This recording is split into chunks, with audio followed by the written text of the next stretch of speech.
नमस्कार। Desert storm से मैं विमल शर्मा। लोकसभा चुनाव की उल्टी गिनती शुरू हो गई है। भारतीय जनता पार्टी ने बढ़त बनाते हुए देश भर में 195 सीटों की घोषणा कर दी और राजस्थान में 15 सीटों की घोषणा करके राजनीति में एक कदम आगे बढ़ा है। बात करें जैसलमेर बाड़मेर विधानसभा की और जोधपुर लोकसभा क्षेत्र की, दोनों ही लोकसभा क्षेत्रों में भारतीय जनता पार्टी ने एक बार फिर जोधपुर से गजेंद्र सिंह शेखावत और बाड़मेर से कैलाश चौधरी पर भरोसा जताया है। एक बार फिर उन्हें टिकट दी गई है। जहां गजेंद्र सिंह शेखावत तीसरी बार चुनाव लड़ रहे हैं जोधपुर से, वहीं कैलाश चौधरी दूसरी बार बाड़मेर से चुनाव लड़ेंगे। बात करें कांग्रेस की, तो कांग्रेस इन दोनों लोकसभा क्षेत्र में जो पिछला लोकसभा चुनाव हार चुकी है और भारतीय जनता पार्टी जिस तरह से 25 सीटें जीतने को लेकर अपना लक्ष्य मान रही है, उसको लेकर पिछड़ती नजर आ रही है कांग्रेस की ओर से सिंपैथी के रूप में कांग्रेस चाहती है कि हेमाराम चौधरी जो बुजुर्ग नेता है, एक तरह से उन्होंने राजनीति से संन्यास ले लिया, मगर जिस तरह की परिस्थितियां बन रही है उसको देखते हुए एक बार फिर हेमाराम चौधरी को चुनाव लड़ाया जाए तो वो कैलाश चौधरी को टक्कर दे सकते हैं।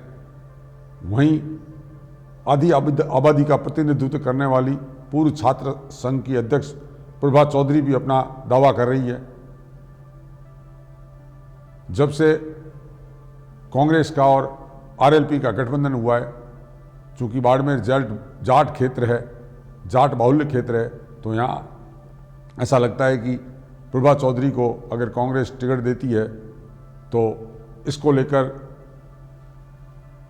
आरएलपी के मुखिया हनुमान बेनीवाल भी सहमत हैं। इसके अलावा कांग्रेस की ओर से पूर्व सांसद 3 बार कांग्रेस से और 1 बार भाजपा से सांसद रहे, 1 बार विधायक रहे, सोनाराम चौधरी भी अपनी दावेदारी कर रहे हैं। वे पूरी तरह से इस प्रयास में है कि उन्हें टिकट दी जाए। पूर्व सांसद, पूर्व मंत्री हरीश चौधरी भी इस दौड़ में हैं। अब कांग्रेस अपना नफा नुकसान, राजनीतिक परिस्थितियां देखते हुए किस तरह से किसको टिकट देती है ये समय बताएगा, मगर राजनीतिक सोच जिस तरह की चल रही है उसको देखते हुए या तो महिला प्रभा चौधरी पर दाव लगाएगी या फिर हेमाराम चौधरी को चुनाव लड़ाने का कांग्रेस प्रयास करेगी। वहीं बात करें जोधपुर लोकसभा क्षेत्र की, तो जोधपुर लोकसभा क्षेत्र में फिलहाल जो स्थिति बनी हुई है, गजेंद्र सिंह के सामने कोई मजबूत दावेदार कांग्रेस में दिख नहीं रहा है। कर्ण सिंह उचियाड़ा अपनी दावेदारी कर रहे हैं, जबकि कांग्रेस अपनी रणनीति बना रही है। उसके तहत जो राजस्थान में भारतीय जनता पार्टी को 25 सीटें लाने से रोकने का प्रयास है, उसके तहत मुख्यमंत्री अशोक गहलोत के पुत्र वैभव गहलोत भी चुनाव लड़ सकते हैं, या स्वयं अशोक गहलोत भी अगर चुनाव लड़ जाए इस लोकसभा सीट से तो अतिशयोक्ति नहीं होगी।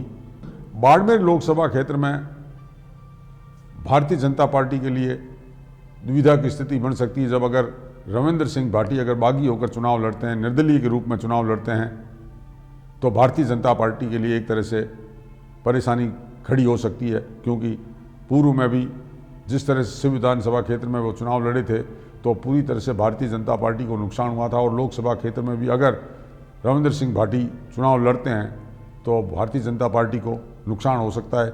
इसके मद्देनज़र भी भारतीय जनता पार्टी अपनी रणनीति बना रही है।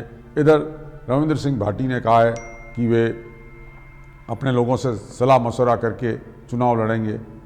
दरअसल रविंद्र सिंह भाटी की एक तरह से दबाव की राजनीति भी है, चूँकि निर्दलीय चुनाव लड़ने के बाद में शिव क्षेत्र में उनकी राजनीतिक जो चलनी चाहिए वो नहीं चल पा रही है, क्योंकि वहाँ से विधायक के रूप में भारतीय जनता पार्टी से स्वरूप सिंह खारा हारे थे, तो विधायक के तौर पर चूँकि राजस्थान में सरकार भारतीय जनता पार्टी की है तो ज़्यादा उनकी चलती है।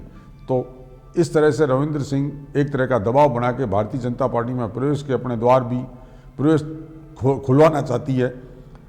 बहरहाल जोधपुर और बाड़मेर लोकसभा क्षेत्र पर कांग्रेस की पूरी नज़र है, वो अपनी रणनीति पूरी तरह से बना रही है और लगता है 1-2 दिन में शीघ्र ही सीट की घोषणा हो जाएगी, कौन इस उम्मीदवार यहाँ से चुनाव लड़ेगा, उसके बाद ही तय हो पाएगा कि इस क्षेत्र की क्या स्थिति है।